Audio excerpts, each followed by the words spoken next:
ভট্টাচার্য, বাংলা বিভাগ, শাহজালাল বিজ্ঞান ও প্রযুক্তি বিশ্ববিদ্যালয়।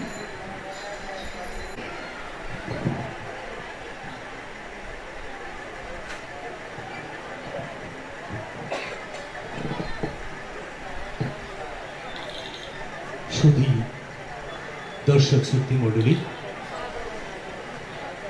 আলোচনার প্রথমেই একটু মনিটরটা একটু বাড়িয়ে দিন প্লিজ। আলোচনার প্রথমেই যার জন্য আজকের এই অনুষ্ঠান অর্থাৎ নিম্বাকাচার্যকে জানাচ্ছি প্রণাম। অনুষ্ঠানের প্রধান অতিথি, বিশেষ অতিথি, আলোচক, আয়োজক, উপস্থাপক সহ আপনারা যারা উপস্থিত দর্শক শ্রোতৃ মণ্ডলী, সবাইকে জানাচ্ছি নমস্কার, শুভ সন্ধ্যা। আলোচনা অনুষ্ঠানটি হওয়ার কথা ছিল 4টায়, সঙ্গীতানুষ্ঠান শুরু হওয়ার কথা 7টায়, সেখানে এখন অবধি আলোচনাই চলছে। কাজে আমি জানি যে যারা সঙ্গীতের অনুষ্ঠানের জন্য আসছেন তাদের ধৈর্যের বাঁধ কোথায় গিয়ে পৌঁছেছে, বিশেষত পরীক্ষার মাস, বাচ্চাদের পরীক্ষা, সেই জন্য। এবং সভাপতির দায়িত্ব হচ্ছে শুভেচ্ছা জানানো, এর বেশি কিছু বলার নেই। সেই জন্য আমি খুব অল্প কথায় সেরে নিব, কারণ এরপরে গানের অনুষ্ঠানটিতেও আমি আছি। আমাদের আজকের যে আলোচনার এটা একটা বিষয় নির্ধারিত আছে, সেটা হচ্ছে বিশ্ব শান্তি কামনায় নিম্বার্ক দর্শনের অহিংসা। প্রথমে নিম্বাকাচার্য, আমরা নিম্বাক আশ্রম একটি আছে সিলেটে, আমরা সবাই সেই আশ্রমকে, সেই আখড়াকে চিনি। তার ঠিক বিপরীত দিকে আছে মণিপুরী রাজবাড়ি। সেই মণিপুরী রাজবাড়ির সঙ্গে অর্থাৎ মণিপুরী সম্প্রদায়ের সঙ্গে নিম্বাকাচার্যের একটা সম্পর্ক আছে। তিনি যে দর্শন দিয়েছিলেন সেটাকে বলে দ্বৈতাদ্বৈত দর্শন। তারপর প্রসঙ্গক্রমে চারবাক এসেছে এবং শ্রীকৃষ্ণের সময়কাল। শ্রীকৃষ্ণের আগে তো নিম্বাকাচার্য হবেন না, যেহেতু নিম্বাকাচার্যের 5000-এর উপরে আমরা বলছি, সেক্ষেত্রে শ্রীকৃষ্ণ 2500 বলা হয়েছে, সেই জন্য এখানে একটু কথা বলার চেষ্টা করব। প্রথমে দ্বৈত অদ্বৈত একটা সময় এখনো আছে, শুরুতেও ছিল। যে ঈশ্বর বলতে কি আদৌ কেউ আছে, আছে কি নাই, এই বিষয়ে তারা মুনিরা, এই যে কয়েকজন মুনির নাম শুনলেন, তারা গবেষণা করেছেন, ধ্যান করেছেন। তার মধ্যে একজন শুধু বলেছেন নেই, তিনি হচ্ছেন চারবাক, আর বাকি সবাই বলেছেন আছেন। এখন আছেন তো বটে, তিনি কেমন, এইটা নিয়েই বেদে বলা হয়েছে একম মেবাদ দ্বিতীয়, মানে আমি এক তো বটেই, আর দ্বিতীয় কোনো বস্তু নেই। এইটা নিয়ে অনেক বিচার বিশ্লেষণ ব্যাখ্যা হয়েছে। তার মধ্যে থেকে কয়েকজন আছেন, তার মধ্যে একজন হচ্ছেন নিম্বাকাচার্য।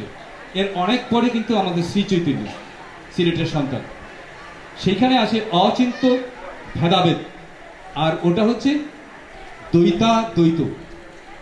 সেই ভেদাভেদ আমরা প্রায় ব্যবহার করি যে ভেদাভেদ থাকা উচিত নয়, আসলে এই শব্দটা ভুল। অভেদ থাকবে, ভেদ থাকবে না, কিন্তু প্রচলিত হয়ে গেছে, আমরা এই ভেদকেই ভেদাভেদ বানিয়ে দিয়েছি। যাই হোক, প্রচলিত সত্য হিসাবে এটা সত্য। এই দ্বৈত অদ্বৈতের একটা উদাহরণ দিই। আমরা এমন কেউ নেই যার গায়ে কখনো সূর্যের রশ্মি লাগেনি, তাই না? এমন কি আছে যার গায়ে কখনো সূর্যের রশ্মি লাগেনি? আছে। কিন্তু এমন কি কেউ আছে যে সূর্যে যেতে পারবে? আজ অব্দি কেউ যেতে পারেনি, এবং মনে করা হচ্ছে ধারে কাছেও যাওয়া যাবে না, তারা যে সে গলে যাবে। মানুষ তো বটেই, কোনো ধাতব বস্তু গলে যায়। কিন্তু এটাও সত্যি যে প্রতিদিন আমরা সূর্যের স্পর্শ পাচ্ছি, কারণ যে রশ্মিটা আমার গায়ে লাগছে এটা কিন্তু সূর্য থেকে সরাসরি আসছে।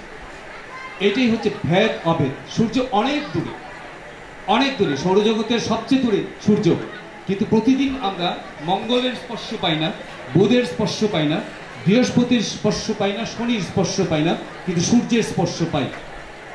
এটি ভেদ এবং অভেদ। আরেকটু বলি মানুষের উদাহরণ দিয়ে। আমাকে যদি কেউ প্রণাম দিতে হয়, তাহলে কেউ এসে পায়ে দিবে। কেউ যদি আশীর্বাদ করে, কোথায় করবে? মাথায় করবে। মাথা আর পা কি এক? এটা দুইটা, দ্বৈত। কিন্তু কাকে করছে? আমার পায়ে করছে মানে কাকে করলো? প্রণাম আমি তো, আমাকে আশীর্বাদ করলেন কেউ গুরুজন, কোথায় করলেন? মাথা তো অন্য জিনিস, আমাকে করলেন না। এই যে দ্বৈত, মাথা এবং পা এক নয়, দ্বৈত, কিন্তু আবার অদ্বৈত, কারণ আমি পেলাম। এই বিষয়টা নিয়ে আরো উদাহরণ আছে, কিন্তু সময় নেই বলে আমি বলছি না। আমি জাস্ট বললাম যে এই দ্বৈত অদ্বৈতবাদী নিম্বাকাচার্য, নিম্বাক কেন নাম হয়েছে ইত্যাদি শুনেছেন। তার সঙ্গে মণিপুরী সম্প্রদায়ের একটা সম্পর্ক বলি, কারণ অহিংসার কথা আছে। মণিপুরী রাজবাড়ি একটা রাজবাড়িই আসলে।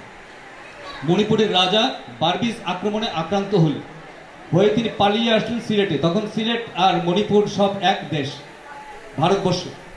মণিপুর থেকে সিলেট আসলে খুব দূরে নয়।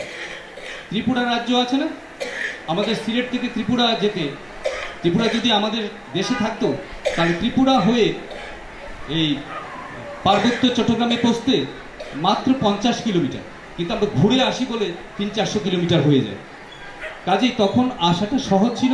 সিলেটে এসেছিলেন, এবং সিলেটে আসার পর এই যে নিম্বার্ক আশ্রমের যারা শিষ্য ছিলেন তাদের একজন হচ্ছে সন্ত দাস বাবা, যার কথা শুনলেন আপনার, হবিগঞ্জের মানুষ ছিলেন এবং ব্রিলিয়েন্ট ছিলেন। এখানে যারা আলোচনা করেছেন তারাও ব্রিলিয়েন্ট, আর উনি আরও ব্রিলিয়েন্ট, কারণ তিনি পাইলট স্কুল থেকে, এই সিলেট সরকারি পাইলট তখন আসাম ছিল, সমগ্র আসামের মধ্যে তিনি ফার্স্ট হয়েছিলেন এবং তিনি ব্যারিস্টার হয়েছিলেন। তারপরে তিনি সংসার ত্যাগ করেছেন। এই যে ওনাদের ছবি রেখেছেন, সংসার ত্যাগ করেছেন। শ্রী চৈতন্য যাতে সংসার ত্যাগ না করেন, তাকে বিয়ে করা হয়েছিল, 2টি বউ ছিল, তারপরে তিনি সংসার ত্যাগ করেছিলেন। এরকম ত্যাগী এখন কমে গেছে। আগে কয়েকটা বাসা পড়ে পড়েই সন্ন্যাসী পাওয়া যেত, সেই বাসা থেকে সন্ন্যাসী হয়ে চলে গেছে, এখন দেখা যায় না। তবে পাওয়া যায় যে একজন সন্ন্যাসী আমরা পেলাম, রামকৃষ্ণ মিশনেও আছেন সন্ন্যাসী, তারা হয়তো জঙ্গলে যাচ্ছেন না। এখন কথাটা হচ্ছে, এই রাজা যখন আসেন এখানে, এসে তাদের সংস্পর্শে আসেন, এখনের যে মির্জা জাঙ্গাল প্রচণ্ড হই হুল্লোড় জ্যাম, তখন এরকম ছিল না। ছোট শহর, সেই শহরে তিনি এই তার জীবনাদর্শ, এই কাঠিয়া বাবাজির জীবনাদর্শ এবং তার যে ফিলোসফি, যেটা শান্তি তৈরি করে, সেটাতে তিনি বিমোহিত হন। এবং যখন মণিপুরের পরিস্থিতি শান্ত হয়, তখন তিনি এই কাঠিয়া বাবাজি সহ গিয়ে সেইখানে রাজধর্ম, এই বৈষ্ণব ধর্মকে ঘোষণা করেন। এর আগেই গৌড়ীয় বৈষ্ণব ধর্মের প্রচলন ছিল, তারপরে আবার এই নিম্বার্ক আদর্শে সেখানে পৌঁছে, এবং সমগ্র মণিপুর রাজ্য কিন্তু বৈষ্ণব আদর্শে আপ্লুত হয়ে যায়। এবং এখনো দেখবেন সিলেটে যারা মণিপুরী সম্প্রদায় আছেন, আজকে রাসলীলা, আজকে আমার রাসলীলায় থাকার কথা ছিল কমলগঞ্জে, আমি এখানে আগে বুক হয়ে গেছি বলা যায়, সেই জন্য আমি এখানে এসেছি। এই রাসলীলাও দেখবেন যে মণিপুরীরা খুব, মানে আমাদের চেয়ে বেশি করে আর কি, গভীর শ্রদ্ধা নিয়ে করে। বা তো এই জন্য বলছি যে শান্তির একটা সম্পর্ক আছে নিম্বার্ক দর্শনের মধ্যে। ডিটেলস আলোচনা, ওই বিষয়টাই নিয়ে আলোচনার দরকার ছিল হয়তো, তা আমরা কোনো কারণে সেই বিষয়ে যেতে পারিনি। তার সাথে সম্পর্ক ছিল, এবং এই কারণে একটা সময় রথযাত্রা দেখলে, আমি ইসকন আসার আগে, এখন তো ইসকন বেশ ব্যাপক করে, আমরা যারা শাক্ত বংশোদ্ভূত তাদের কাছে মনে হতো যে এই রথযাত্রা বুঝি মণিপুরীদের অনুষ্ঠান, আমার কাছে এরকম মনে হতো। তো সেই জন্য বলছি, আজান দিয়েছে, আমি সময়, আচ্ছা একটু ধীরে বলি, যে সেই জন্য বিশ্ব শান্তি প্রতিষ্ঠায় নিম্বার্ক দর্শনের ভূমিকা আছে। আপনারা যারা আলোচনায় সেটা শুনতে পেলেন না, তারা একসময় পড়ে নেবেন, বইপত্র ঘাটাঘাটি করলে পেয়ে যাবেন যদি দরকার মনে করেন। আর তখন, এখন প্রথম কি হয়, প্রথম রামকৃষ্ণ যা বলেছেন বেদের কথা বলেছেন গল্পাকারে, অনুকূল ঠাকুর যা বলেছেন বেদের কথাই বলেছেন কবিতার আকার, শ্রীকৃষ্ণ যা বলেছেন গীতায়, এই গীতা হচ্ছে ওই বেদ উপনিষদের সার, যেটা বলে গেলেন। কোনো পার্থক্য নেই, বলার ভঙ্গি আলাদা, বলার ভঙ্গি আলাদা, কোনটা গল্পে, কোনটা কবিতায়, কোনটা গানে, কোনটা ছড়ায়, আপনারা দেখবেন। কিন্তু কার জন্য কোনটা স্টেজ আছে, আমার পড়াশোনা, আমার জ্ঞান কতটুকু, আমার যখন জ্ঞান পুরাণের মধ্যে, পুরাণে আমার ভালো লাগবে, এই লম্ফ জম্ফ, যুদ্ধ বিগ্রহ, অপ্রাকৃত ঘটনা আমি তার মধ্যে থেকেই ছোটবেলা কিংবা আমার বয়স হলেও আমি যদি আমার জ্ঞানের স্তর যদি সেখানে থাকে আমি সেই পুরাণ থেকেই জ্ঞান আরোহণ করবো। তারপরে আমি যদি বয়স হয়, যেটা আমার হয়েছিল, আমি ইউনিভার্সিটিতে পড়ি, তখন আমার মনে হলো দৌড়ো এটা বোধহয় অবাস্তব একটা কিছু। তখন আমি বেদের সংস্পর্শে আসি, উপনিষদের সংস্পর্শে আসি। তারপরে আমি ইউনিভার্সিটি টিচার যখন হই তখন বুঝি যে আসলে এগুলো সব এক এক স্তরের জন্য এক একটা দরকার। কাজেই আমি আর আমার আলোচনা দীর্ঘ করব না। আপনার যে যাই বলুন, ঘুরে ফিরে আসলে সেই একই জিনিস, এবং সেই জন্যই আমরা মনে করি যে আমরা অহিংসার পথেই আছি। আর চারবাকের কথা বলেছি, পাশ্চাত্য দার্শনিকরা শ্রীকৃষ্ণকে মনে করেন খ্রিস্টপূর্ব, অর্থাৎ সব মিলিয়ে 2,500 বছর আগে, কিন্তু ভারতীয় গবেষকগণ সেটা মনে করেন না। তারা মনে করেন 5 থেকে 6,000 বছর আগে। এবং কৃষ্ণের কথা যিনি বলবেন, নিম্বাকাচার্য, তিনি যদি 5,100 মনে করা হয় তাহলে নিশ্চয়ই তার চেয়ে বেশি আগে হবেন শ্রীকৃষ্ণ। সেই বিষয় নিয়ে বিতর্ক আছে, আর বিতর্কগুলো যাদের জানার আগ্রহ আছে তারা বলবেন। আমি জানি এখানে অনেক বাচ্চারা গান গাইতে এসেছে, কারণ আমি নিজেও জানি আমি একটু পরে তাদের নিয়ে বসবো। সেই জন্য আলোচনা দীর্ঘ করব না, জানার আগ্রহ তৈরি করার জন্যই আমি এইটুকু বললাম। যারা আলোচনায় অংশগ্রহণ করলেন তারা অনেক দূর থেকে এসেছেন, আমার তো বাসার কাছে, কাজেই তাদেরকে একটা ধন্যবাদ জানাতে হয়। প্রথমেই ধন্যবাদ জানাতে শ্রীযুক্ত বিভূভূষণ শ্যাম, সাধারণ সম্পাদক বিশ্ব নির্বাক পরিষদের। তিনি অত্যন্ত পরিশ্রম করে প্রায় একা একা এই সমস্ত আয়োজন করেন, এবং তাকে তিনি যত বেশি পরিশ্রম করেন মনে হয় যেন তাকে তত বেশি উজ্জ্বল দেখা যায়। তারপরে তার মাধ্যমে শ্রীমতী শিলা সাহা তিনি এসেছেন, তিনিও কিন্তু অবসরপ্রাপ্ত শিক্ষিকা সরকারি পাইলট উচ্চ বিদ্যালয়, কিন্তু আমার মনে হয় তিনি এই সমস্ত কাজের সাথে সম্পৃক্ত থাকেন বলে তিনি এখনও সম্পূর্ণ সক্ষম। তিনি কষ্ট করে আসছেন, তাকে এই সুযোগে তার প্রতি কৃতজ্ঞতা প্রকাশ করছি। যারা আসছেন, এমসি কলেজের সহকারী অধ্যাপক রিঙ্কু তালুকদার, মহাপ্রভুর আখড়া পরিচালনা কমিটির সভাপতি প্রকৌশলী শ্রীযুক্ত সুধাময় দেব, চলে গেলেন শ্যামলচন্দ্র রায়, সম্ভবত দূর থেকে এসেছেন বিষ্ণুপদ রায়চৌধুরী, এবং সঞ্চালক যে শিক্ষার্থী পড়াশোনার সময় নষ্ট করে খুব সুন্দরভাবে উপস্থাপনা করে যাচ্ছে, তাদের সবাইকে আমি শুভেচ্ছা জানাচ্ছি, কৃতজ্ঞতা জানাচ্ছি। এবং আমরা চেষ্টা করব যেখানে 2-এর বেশি আলোচনা থাকবে, আমরা যাতে 5 মিনিটের মধ্যে, 10 মিনিটও নেই, 5 মিনিটের মধ্যে কিভাবে তাদের কাছে আমাদের মূল বিষয়টা পৌঁছে দিতে পারি। আর আমরা থাকবো এখন, কারণ একদম শিশু আছে, কিশোর আছে, এখানে নবীন আছে, প্রবীণও আছে, তারা সঙ্গীত পরিবেশন করবে, নৃত্য পরিবেশন করবে। আমার মনে হয় নৃত্য এবং গান আপনাদের কাছে উপভোগ্য হবে। আপনারা পরবর্তী অনুষ্ঠান থাকবেন এবং যন্ত্রপাতি পরিচর্যার জন্য, অর্থাৎ ঠিকঠাকের জন্য একটু সময় দিবেন। ভালো থাকুন, সবাইকে আবারও নমস্কার।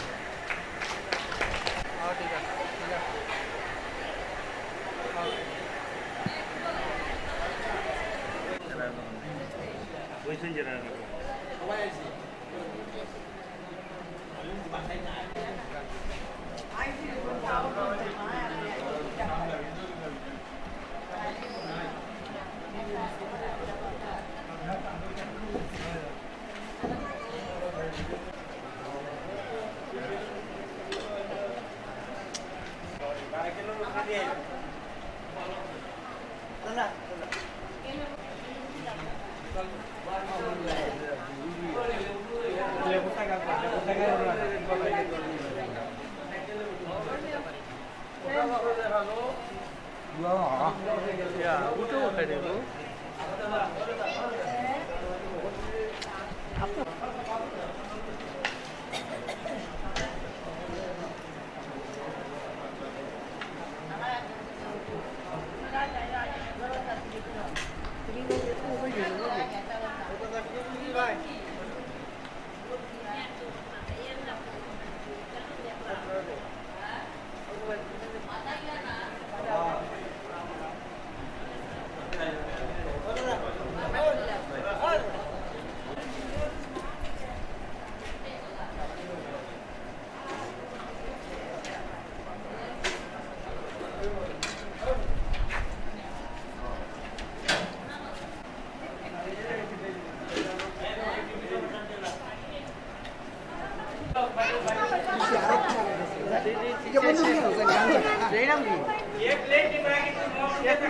তো না ওই পানিটা যখন আইছি